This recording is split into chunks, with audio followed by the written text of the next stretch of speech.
Hurricane Erin has been downgraded from a Category 5 hurricane to a Category 3 hurricane, but don't let the downgrade fool you because this storm has almost doubled in size and it can be more impactful now that it's larger. I will go over how it can be more impactful in this video, and there is a second system following Erin which has a pretty decent likelihood of making landfall in the United States as a hurricane within the next, say, 15 days. I'll go over both of these systems in this video.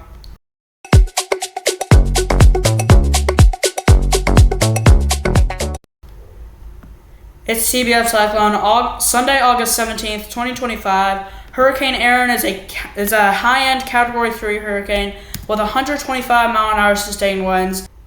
It's weakened from a Category 5 hurricane because of an eye wall placement cycle. What that basically is outer rain bands get really organized.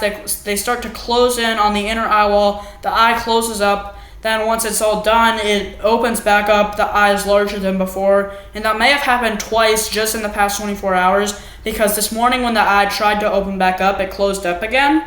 So I'm not sure if that happened quite yet, but I'll give you more details if more information comes in on that. But it's currently, the eye is starting to currently open back up.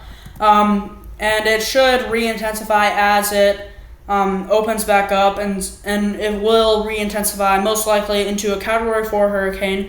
Could it even re-intensify into a Category 5 hurricane? The icon model is saying yes. I will show you the forecast models later in this video, but as you can see, there is a deepening in the center of the system, which may be an eye redeveloping, and they are forecasting it reaches a secondary peak intensity of 145 miles an hour, which is a mid-range Category 4 hurricane. And I'll see what happens with this system.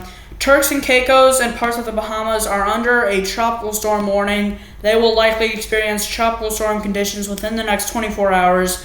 The forecast models, first of all, the whole East Coast will be experiencing very rough conditions in the Atlantic because this system is going to be bringing very dangerous rip currents and very dangerous seas to the East Coast. So the European model has this system getting a little stronger, and then right about when it reaches the Outer Banks, it starts to weaken.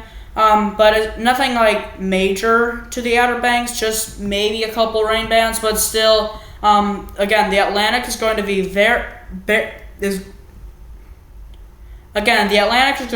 very rough, so very dangerous swimming conditions. Make sure you're near a lifeguard if there is a rip current, if you are there.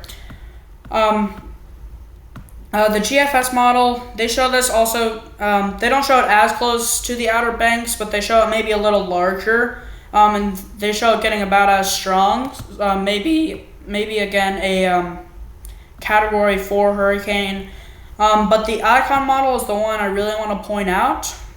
This, I'm not sure if this is going to happen, but they show it like really intensifying to 905. That is a easy Category 5 hurricane. That is easily a Category 5 hurricane. That is a very low pressure. I'm not sure if that's going to happen, but it could. So I'll be keeping a close eye on that. And then some models are starting to hint at another system following behind it that actually has a pretty decent chance of hitting the United States. I'm going to show you also the American model on this, the GFS. They show it developing kind of in the Straits of Florida or the Gulf, and then maybe hitting New Orleans. So I think it could very easily hit the Gulf Coast, and this would get our F name, which is Fernand.